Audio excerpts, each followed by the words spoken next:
Spurning, hvenær byrjaði Guð að vera til? Svar, fyrsta lagi, Guð hefur hvorki upphaf né endi, hann er eilífur.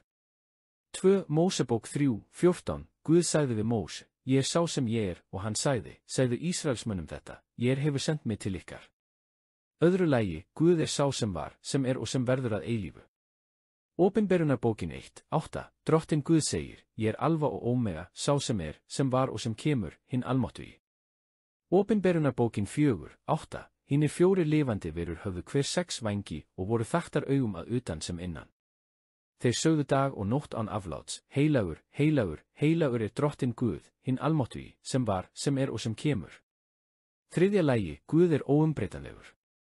Hebreabréfið 1:12, þú vefur þeim saman eins og klæði og þeir breytast.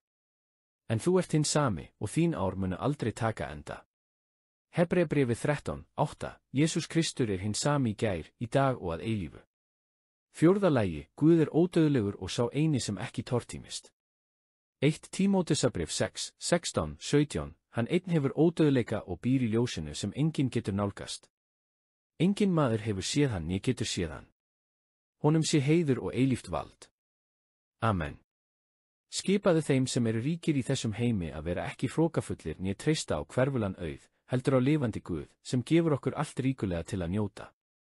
5. lagi, Guð er einnig kallaður eilífi faðirinn. Jesaja 9:6, því barn er oss fætt, sonur er oss gefinn og vald er á hans öxlum. Nafn hans skal vera undursamlegur ráðgjafi, hinn almáttugi Guð, eilífi faðirinn, friðarhöfðingi. 7. lagi, Guð er einnig kallaður lifandi Guð. 5 Mósebók 33:27, hinn eilífi Guð er athvarf þitt, og eilífar hendur hans halda þér uppi. Hann rekur óvinni undan þér og segir, tortími þeim. Hebreabréfið 10:31, það er hræðilegt að falla í hendur lifandi Guðs.